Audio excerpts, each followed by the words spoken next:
Salut à tous et bienvenue dans ce nouvel épisode de Photantique où l'on parle de photographie antique et atypique. Aujourd'hui, retour sur un appareil photo qui a un peu plus de 10 ans maintenant. Donc en 2014, juste après le Coolpix A que je vous ai présenté l'année dernière, Nikon est en mauvaise posture. Alors, il faut essayer de sortir un modèle grand public qui va faire pas mal de succès et qui en met plein la vue. On a donc un zoom de 60 fois équivalent 24 1440, un capteur de 16 mégapixels, un grand écran orientable,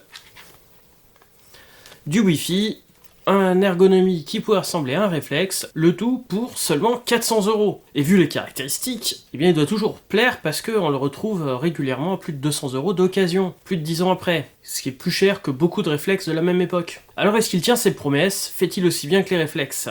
Spoiler alerte, non. Et de loin, très loin. Ça faisait en fait longtemps que j'avais pas autant été déçu par un appareil photo, et pourtant les appareils photo low cost, ça me connaît. Et souvent, ça m'amuse d'ailleurs. Alors, sans avoir vu les photos, à l'utilisation, il a un gros zoom.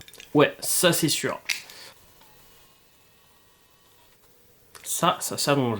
Ça fait long, gros, pro. Mais en fait, dès qu'on zoome un peu, il a un mal fou à faire le point. Et il met plus de 3 secondes pour la faire. Pour un oiseau en vol, autant dire que il est plus en vol depuis longtemps. Enfin, en fait, il est parti loin. Et puis, si vous le mettez en rafale, ou comme moi, si on appuie un peu trop rapidement sur le déclencheur, en fait, exactement, une fois qu'on a fait 7 photos rapidement, la mémoire cache est remplie. Et on a un blackout de l'appareil photo pendant plus de 30 secondes. Pire, si la batterie devient faible à ce moment-là, au lieu d'avoir un message d'erreur, que l'appareil finit d'enregistrer ses photos et s'éteigne, l'image continue à s'afficher dans le viseur, mais aucune autre indication, impossible à arrêter, impossible à savoir ce qui se passe, et si on finit par l'arrêter au bout de quelques minutes parce qu'on se dit il y a un souci, en retirant la batterie, bam, corruption de la carte. J'ai jamais vu une gestion d'erreur aussi foireuse. Bon, donc ça commence pas très bien. Si on a un gros zoom comme ça, c'est pour prendre de la faune, du sport, enfin des trucs qui bougent un minimum quoi. On peut toujours faire du paysage avec, mais vous verrez que ça va être aussi compliqué. Moi j'ai quand même réussi à faire quelques photos avec. On va voir ce que ça donne sur écran, malgré sa lenteur et ces bugs qui étaient quand même franchement chiants. Et on va voir ce que ça donne sur un vrai écran. En grand angle, c'est moyen, c'est lisse, même à 100 ISO. Et on n'a pas de RAW pour retravailler ça pour avoir un peu plus de détails. Donc 16 mégapixels, ok, en sachant que je fais mieux avec un iPhone de 12 mégapixels une fois que je prends mes photos en RAW. Pour le grand angle, je prendrai l'iPhone. C'est plus léger, c'est moins chiant à transporter. Et au moins je peux en prendre plusieurs sans qu'ils plantent derrière. Et ouais, donc pour 16 mégapixels, c'est quand même dommage, parce que finalement on est plus proche d'un 4 mégapixels. Et quand on zoome, là, donc si on achète ça, c'est sûrement pas justement pour avoir la même chose qu'un smartphone, c'est pour avoir l'intérêt de ce zoom. C'est la catastrophe. Déjà, il est pas très lumineux en fait. Il est f3.3, f6.5 à fond de zoom. f6.5 sur une stabilisation qui est moyenne et surtout un capteur qui n'arrête pas à monter en sensibilité. C'est la catastrophe. Franchement, j'ai l'impression de me retrouver avec un appareil photo de fin des années 90 en 640-480 quoi. Donc ouais, ça fait des fichiers plus gros, mais il n'y a pas plus de détails. Donc ça manque de lumière, on manque de vitesse et en plus on a du flou de bouger facilement. La dynamique est catastrophique. Encore une fois, j'ai l'impression de me retrouver avec un appareil photo fin des années 90. Et encore, souvent ils arrivent mieux à gérer les hauts contrastes, surtout en bout de zoom que ça. Donc voilà, j'ai l'impression d'avoir un 2 mégapixels ou moins. Il n'y a pas de détails. Alors, je parle pas du mode haut ISO en noir et blanc. Parce que moi je me suis dit, chouette, on va avoir un peu de grain, un peu de trucs. Même pas. On a des photos floues.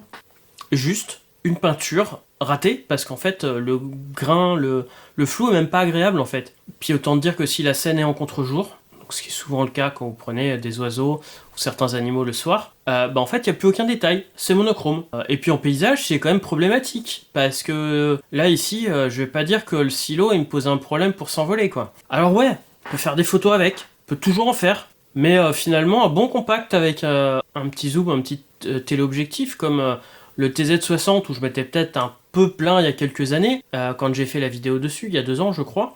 Finalement, je préfère encore largement le TZ60, qui aura un meilleur résultat. À bout de zoom, vous pourrez un peu plus cropper la photo, surtout qu'il y a du RAW, qu'avec ce truc-là. C'est quoi l'intérêt de ce machin?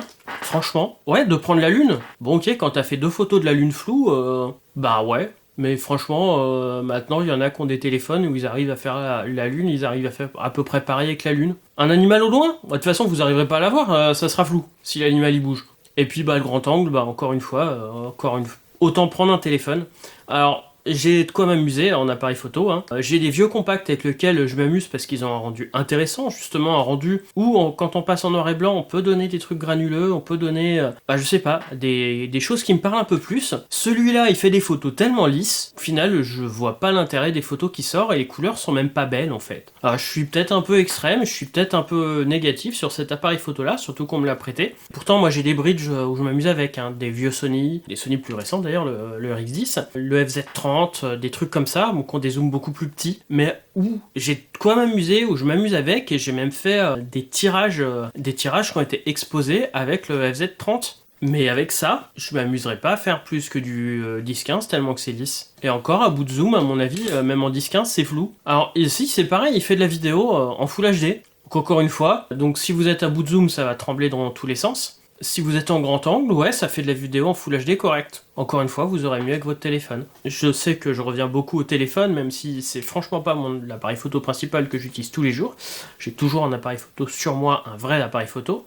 Mais en tout cas, celui-là, ça sera pas un appareil photo secondaire. Et je vais pas le chercher en vente, d'ailleurs, je vais le rendre à son propriétaire. Mais voilà, c'est...